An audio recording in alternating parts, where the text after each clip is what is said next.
జనసేన సేన సేన సేన జనసేన సేన సేన సేన సేన సేన జనసేన సేన సేన పాలించే పదవుల కన్నా సామాన్యుడి క్షేమం నిన్న ప్రజలందరి తరపున చెడును ప్రశ్నిస్తుంది జనసేన సేన సేన సేన జనసేన సేన సేన సేన సేన సేన జనసేన సేన సేన రాసైనిక కదలి రాసైనిక జనసేనానితో అడుగు వేద్దాం మనమిక. ఒక సుహృద్భావ వాతావరణంలో మీ అభిప్రాయాలు మేము తెలుసుకున్నాం, పార్టీ అభిప్రాయాలు మనోహర్ గారి ద్వారా మీరు తెలుసుకుంటారు. ఇక్కడ స్టీల్ ప్లాంట్ ప్రైవేటైజేషన్ అనేది లాభాలు నష్టాలతో చేయటం లేదు. డాక్ట్రిన్ ఆఫ్ పబ్లిక్ పాలసీలో ప్రైవేటైజేషన్ కింద పబ్లిక్ సెక్టర్స్ ఎల్ఐసి నష్టాల్లో ఉందా, రైల్వే నష్టాల్లో ఉందా? లేదు. అయితే విశాఖ ఉక్కు కర్మాగారాన్ని ఒక వ్యాపార సంస్థగా చూడొద్దు అని ఏ రోజైతే 27వ తారీఖున అనౌన్స్మెంట్ వస్తే 2వ తారీఖుని మా అధ్యక్షులు పవన్ కళ్యాణ్ గారు, మనోహర్ గారు ఢిల్లీ వెళ్ళి ప్రభుత్వ పెద్దల్ని, అలాగే ప్రభుత్వాన్ని ఇన్ఫ్లుయెన్స్ చేసే పెద్దల్ని అందరినీ కూడా కలిసి సవివరంగా వివరించారు. అది మీకు తెలుసు. ఎప్పుడూ పవన్ కళ్యాణ్ గారు చిత్తశుద్ధితోనే ఉంటారు, అందులో డౌటే లేదు.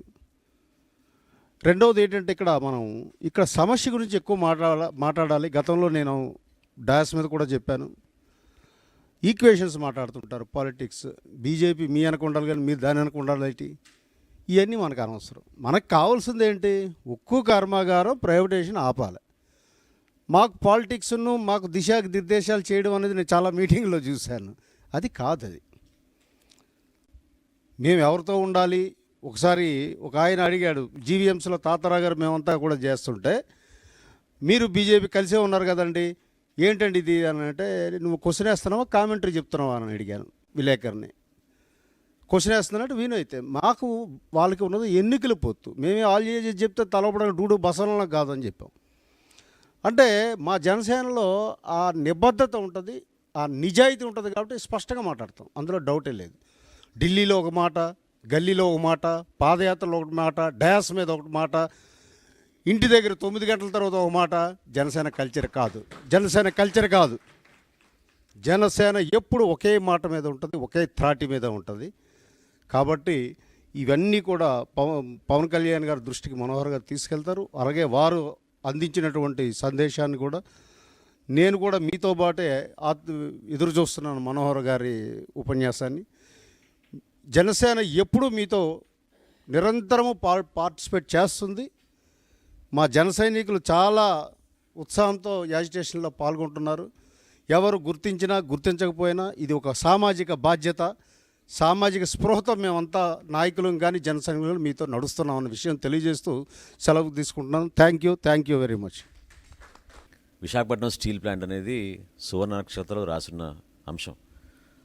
అందులో భాగంగా మన అందరం కూడా ఒక ప్రాంతానికి చెందినో లేకపోతే ఒక పట్టణానికి చెందినదో లేకపోతే కొంతమందికి చెందినదో కాదు. ఇక్కడ ఖచ్చితంగా ఇది మనకు ఒక ఎమోషనల్ కనెక్ట్ ఉంది, చాలా సెంటిమెంటల్గా భావించాల్సిన విషయం. మన రాష్ట్రంలో అనేక అంశాలతో పాటు గతంలో మహాత్మా గాంధీ గారు మన ప్రాంతానికి పర్యటించినప్పుడు ఏ విధంగా అప్పుడున్న మహానుభావులు మన ప్రాంతాల్లో స్పందించేవాళ్ళు, ఎట్లా మన స్వాతంత్రం కోసం వాళ్ళు త్యాగాలు చేశారు, ఎంతోమంది భూములు రాసిచ్చారు పోరాటం కోసం. చాలామంది మెడలో ఉన్న నగలు కూడా తీసేసి గాంధీ గారికి ఇచ్చి ఈ పోరాటానికి మా వంతు మేము సహకారం అందిస్తామనే స్ఫూర్తి చాలామంది మహనీయులు ఆ రోజు చేశారు. ఆ కార్యక్రమంలో భాగంగా ఇదేదో మనకి ఉత్తరాంధ్రకు సంబంధించిన సమస్య లేకపోతే విశాఖపట్నం సంబంధించిన సమస్య పొలిటికల్గా ఎవరైనా బెనిఫిట్ పొందడానికి కోసం ఈ అంశం పైన మనం మాట్లాడుకోవడం అనేది అసలు సబబే కాదు. అంటే ఈ బ్యాక్గ్రౌండ్ నేను మీకు ఎందుకు చెప్తున్నానంటే, ఎప్పుడైతే ఈ అనౌన్స్మెంట్ వచ్చిందో, సారీ నేను డైరెక్ట్గా సబ్జెక్ట్లోకి వెళ్ళిపోతున్నాను కానీ అందరికీ పేరున సమయం దాటిపోయింది కాబట్టి ప్రతి ఒక్కరికి నమస్కారం. ఎందుకు చెప్తున్నానంటే, ఎప్పుడైతే ఈ అనౌన్స్మెంట్ వచ్చిందో నెక్స్ట్ డేనే పవన్ కళ్యాణ్ గారు మేమందరం ఒక టెలికాన్ఫరెన్స్లో మన సీనియర్ నాయకులందరితో కూడా మాట్లాడుకుని ఈ స్టాండ్ గురించి మనం ఎట్లా ముందుకు తీసుకెళ్దాం, ఏ విధంగా మనం కంట్రిబ్యూట్ చేయగలుగుతాం అనే అంశంపైన మేము చర్చించుకున్నాం.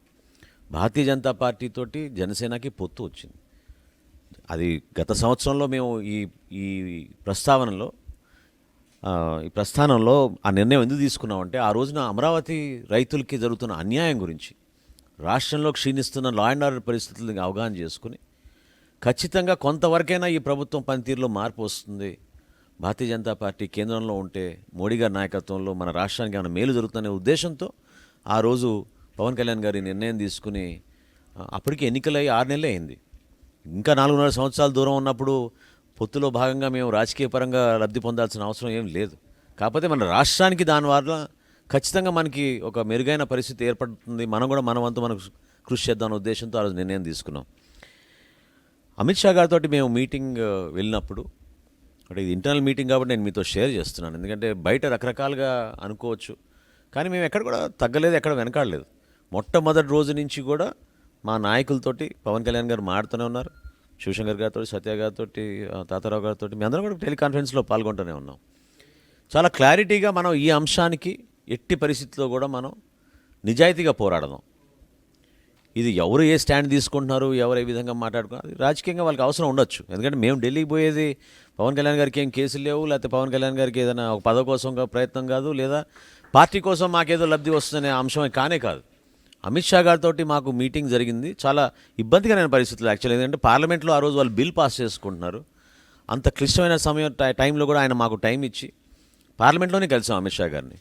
కలిసినప్పుడు చాలా క్లియర్గా ఇతర ఫ్యాక్టరీలతోటో లేకపోతే మీ పెట్టుబడితోటో దయచేసి మరి ఈ అంశాలపైన మీరు పోల్చబాకండి.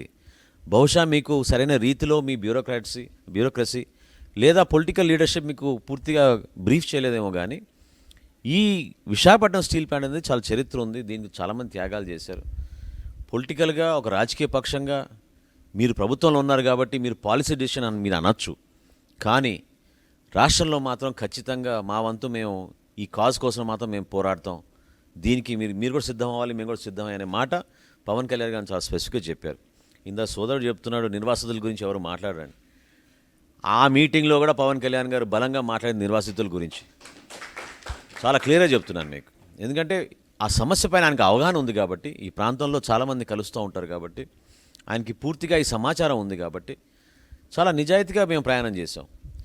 మీరు ప్రశ్నించవచ్చు, ఎందుకు ఇన్ని రోజుల నుంచి మేము ఈ యాక్టివ్గా లేరని మీరు అనుకోవచ్చు, లేదా ఒక ఒపీనియన్ రావచ్చు, కానీ ప్రతి మీటింగ్ గురించి సమాచారం శివశంకర్ గారు, తాతారావు గారు మా దృష్టి తీసుకొస్తారు. పవన్ కళ్యాణ్ గారు ఒకటే అన్నారు, అది ఏంటంటే అఖిలపక్షంగా ఏమైనా మీటింగ్ చేస్తున్నప్పుడు మీరు పార్టిసిపేట్ అవ్వడం భావ్యం కాదేమో, ఎందుకంటే ఎవరి స్టాండ్ వాళ్ళకు ఉంటుంది. పొలిటికల్గా వాళ్ళు కొన్ని ఇబ్బందుల వలనో లేకపోతే పొలిటికల్గా వాళ్ళ ఆలోచనల మేరకు కొన్ని నిర్ణయాలు తీసుకోవచ్చు. మాకేం బ్యాగేజ్ లేదు. నేను ఇందాక అన్నట్టు అసలు జనసేన పార్టీకి ఏం బ్యాగేజ్ ఉంది చెప్పండి? ప్రజల కోసం మేము పనిచేయడం తప్ప మాకు వేరే ఆలోచన లేదు. ప్రతిపక్షంలో ఉన్నాం, పోరాటం చేయాలి. ఉన్న ఏకైక ఎమ్మెల్యే కూడా మరి ఎక్కడ పోయారో మాకే తెలియదు ఆ ఎమ్మెల్యే గురించి. సో ప్రతిపక్షంలో ఉన్నప్పుడు ప్రజల పక్షాన్ని నిలబడి పోరాటం చేయాలనేది మా స్ఫూర్తి, దానికోసం మేము కట్టుబడి ఉన్నాం. సో ఆ సందర్భంగా మేమేమన్నా అంటే జేఏసీ ఫామ్ అయింది కాబట్టి, ఉక్కు పరిరక్షణ పోరాట సమితి ఫామ్ అయింది కాబట్టి వాళ్ళకి 100% మీరు వాళ్ళ వెంట ఉండండి, వాళ్ళకి మద్దతు ఇవ్వండి, పార్టీ పక్షాన్ని నిలబడండి వాళ్ళ కోసం. అందులో ఎక్కడ కాంప్రమైజ్ లేదని మా అధ్యక్షులు వారు చాలా స్పష్టంగా మాకు ఇన్స్ట్రక్షన్స్ ఇచ్చారు. సో ఆ తరుణంలో గ్యాప్ ఎక్కడొచ్చింది? కరోనా వచ్చింది. మేము ఢిల్లీలో వచ్చినాక మాకు ఆ రోజు అమిత్ షా గారిని కలిసిన తర్వాత ఒక నమ్మకం మాత్రం మాకు ఏర్పడింది. ఒక మంచి రిప్రజెంటేషన్ ఇచ్చాం, దాని కాపీ కూడా నేను తీసుకొచ్చాను. ఆ రిప్రజెంటేషన్ చాలా స్పష్టంగా చెప్పాం, ఈ నిర్ణయాన్ని మీరు విరమించుకోండి, ఇది ఆంధ్రప్రదేశ్ ప్రజలకి ఖచ్చితంగా మాకు ఇబ్బంది పడే పరిస్థితిలో వస్తుంది ఈ నిర్ణయం వలన, ఇతర ఫ్యాక్టరీలతో మాది పోల్చబాకండి అనే అంశం పైన పదే ఆయనతో మాట్లాడిన తర్వాత ఆ రోజు రాత్రి కూడా చాలామంది నాయకులతోటి, ఇందులో నేను భారతీయ జనతా పార్టీని కూడా తప్పు పడడం లేదు, ఎందుకంటే భారతీయ జనతా పార్టీలో ఉన్న నాయకులు కూడా ఖచ్చితంగా ఈ ఇష్యూ పైన వాస్తవమే మనం పోరాడదాం దీని గురించి అనే మాట వాళ్ళు చాలా సందర్భాల్లో మాతో చెప్పారు. కానీ అక్కడ కేంద్ర ప్రభుత్వంలో ఒక పాలసీ డెసిషన్ తీసుకున్నారు కాబట్టి, గవర్నమెంట్ ఒక విధంగా స్టాండ్ తీసుకుంది కాబట్టి వాళ్ళు ఓపెన్గా దాని గురించి ఫైట్ చేయలేకపోవచ్చు, కానీ ఖచ్చితంగా ఈ అంశం పైన మాత్రం ఇది కరెక్ట్ కాదనే భావన చాలామంది వాళ్ళు వ్యక్తపరిచారు. సో ఆ సందర్భంలో అక్కడ ఉన్న కేంద్ర మంత్రులతో కూడా మేము కూర్చున్నాం, పార్లమెంట్ సభ్యులతో కూర్చున్నాం, చాలామంది మీడియా మిత్రులు, అంటే మీడియా మిత్రులను ఎందుకు ప్రస్తావిస్తున్నారంటే చాలామంది సీనియర్ మీడియా మిత్రులు ఉన్నారు అక్కడ, ఎవరైతే రెగ్యులర్గా ప్రధానమంత్రి గారినో లేకపోతే ఇంకా అక్కడ ఉన్న కేంద్ర మంత్రులతో రెగ్యులర్గా ఇంటరాక్ట్ అవుతూ ఉంటారో అటువంటి వ్యక్తులతో కూడా కూర్చొని దయచేసి ఆలోచించండి, మీ వంతు మీరు కొంతవరకు సహాయం అందించండి, కరెక్ట్గా ఇన్ఫర్మేషన్ అందించండి పెద్దలకి. ఈ నిర్ణయం వెనక్కి తీసుకోవాలి, ఇది మంచిది కాదనే భావన అందరితో కూడా మేము మాట్లాడాం. అంతటితో ఆగలేదు మేము. మరుసటి రోజు పార్లమెంట్ ఆవరణలో ప్రెస్ మీట్ ఏర్పాటు చేసి పవన్ కళ్యాణ్ గారు చాలా స్పష్టంగా మా పార్టీ అభిప్రాయం ఇది, దీనికోసమే మేము ఢిల్లీకి వచ్చాం, ఎట్టి పరిస్థితుల్లో కూడా మేము ఈ కాజ్ కోసమే మేము ఫైట్ చేస్తాం తప్ప వెనకాడేది ప్రసక్తే లేదని చాలా క్లియర్గా చెప్పాం. ఎందుకు తగ్గామని మీరు అంటున్నారు? ఎందుకంటే ఆ రోజు మాకు ఆ నమ్మకం కలిగింది. మేము ఇచ్చిన రిప్రజెంటేషన్ బేస్ చేసుకుని అక్కడ పెద్దలు మాతో జరిపిన చర్చల ద్వారా కొంచెం ఆలోచించి హడావుడిగా చేసే కార్యక్రమాన్ని కొంచెం తగ్గించి బహుశా నంబర్ 6 నంబర్ 7లో ఉన్న లిస్ట్లో ఉన్న ఈ పర్టికులర్ డిస్ఇన్వెస్ట్మెంట్ని ఒక 60కో 70కో తీసుకెళ్ళి కొన్ని సంవత్సరాల వరకు దీన్ని పొడిగించవచ్చు, అంతవరకు మనం సక్సెస్ అయ్యామేమో అనే భావన మాకు కలిగింది కాబట్టి కొంచెం తగ్గాం. ఎందుకంటే అగ్రెసివ్గా పోయి ప్రెస్ మీట్లు పెట్టి వ్యక్తిగతంగా ఇద్దరిని దూషిస్తే మనకేం రాదు. గతంలో మీకు బాగా తెలుసు, పవన్ కళ్యాణ్ గారు రాష్ట్ర విభజన జరిగిన తర్వాత ప్రత్యేక ప్యాకేజ్ గురించి మన రాష్ట్రానికి కేంద్ర ప్రభుత్వం నుంచి సరైన రీతిలో స్పందన రావడం లేదన్న ఉద్దేశంతో చాలా స్పష్టంగా ఆ రోజున మోడీ గారిని ప్రశ్నించారు. Excuse me 1 second.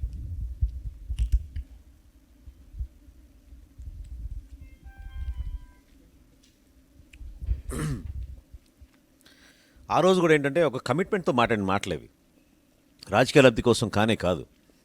ఆ రోజున్న పరిస్థితుల్లో ఏ రాజకీయ నాయకుడన్నా డైరెక్ట్గా మోడీ గారిని అట్లా ఉద్దేశించి మాట్లాడే పరిస్థితులు ఎవరికి లేవు. పవన్ కళ్యాణ్ గారు మాత్రం నిలబడ్డారు దానికోసం.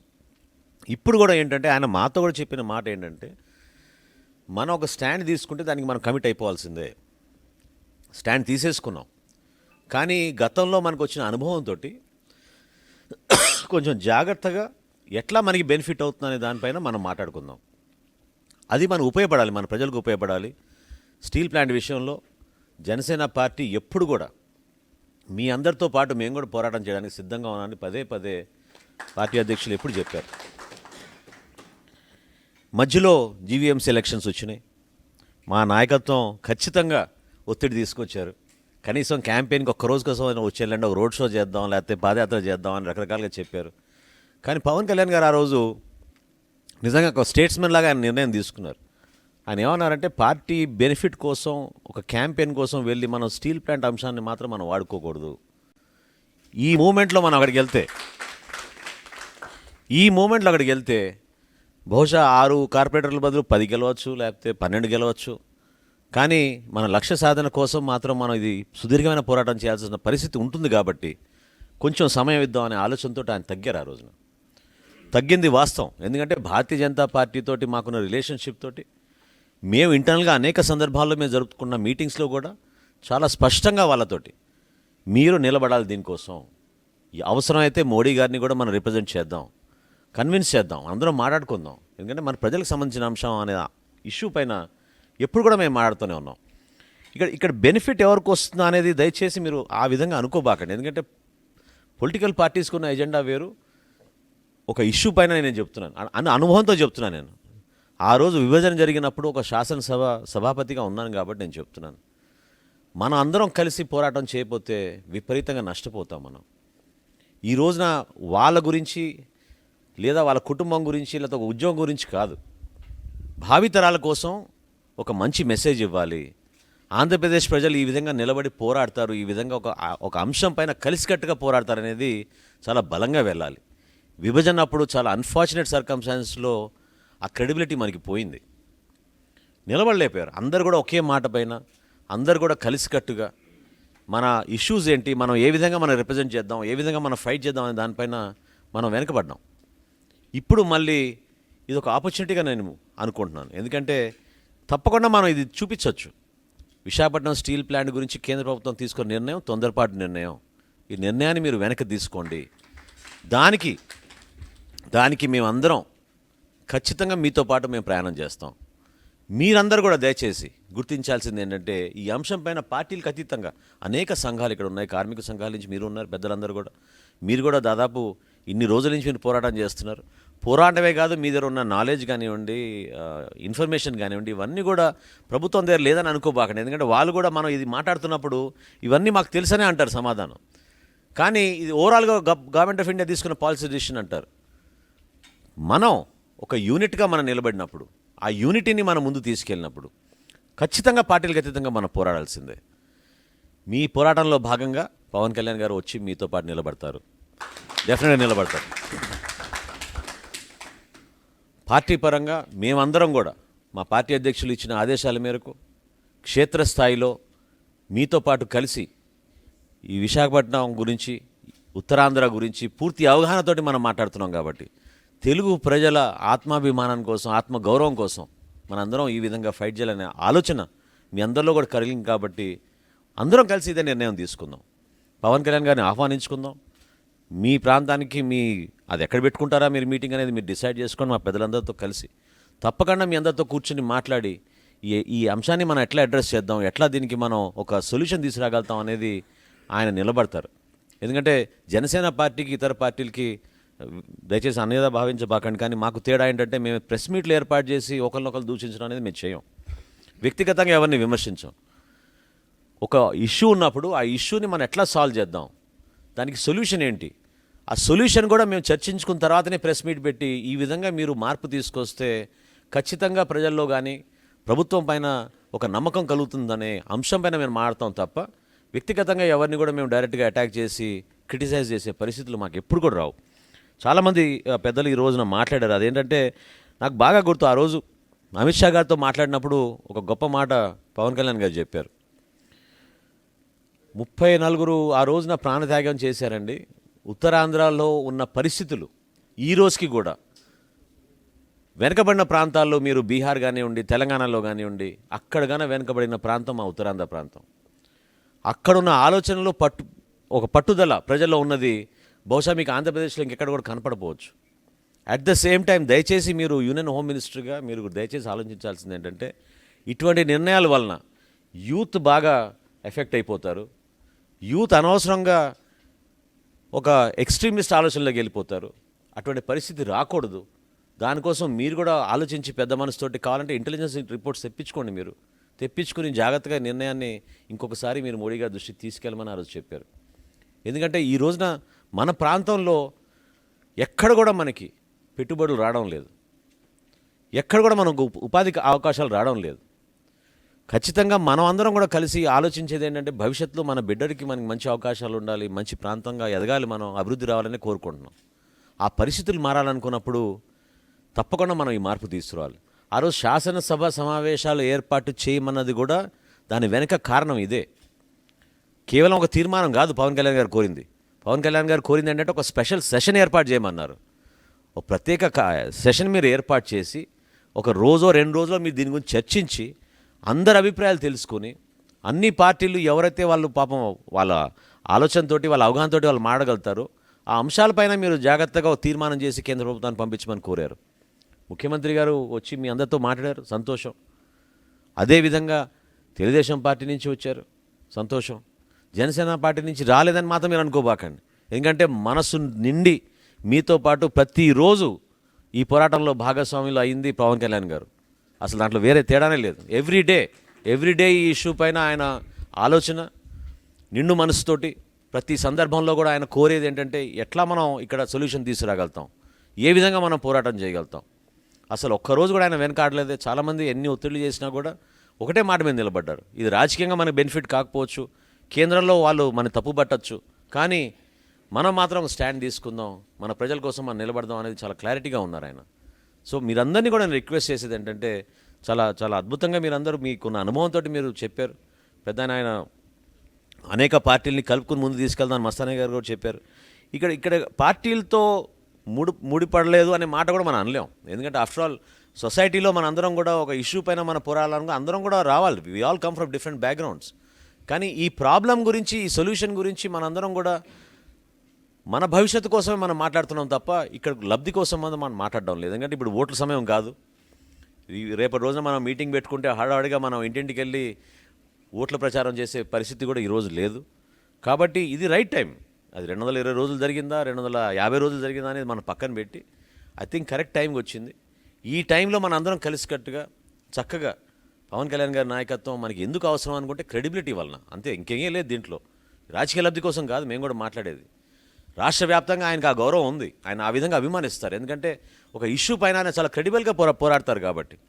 ఇదివరకు డ్రెడ్జింగ్ కార్పొరేషన్ ఆఫ్ ఇండియా విషయంలో కూడా పవన్ కళ్యాణ్ గారు ఆ రోజు నిలబడి ఈ ప్రాంతానికి వచ్చి ఆ విధమైన కార్యక్రమం చేశారంటే లక్కీగా అది వాళ్ళు కూడా స్పందించి నిర్ణయం తీసుకుని ప్రజలకు అనుకూలంగా నిర్ణయం తీసుకున్నారు. పార్టీకి అనుకూలంగా నిర్ణయం తీసుకుంది కాదు, ప్రజల కోసం తీసుకున్న నిర్ణయం అది.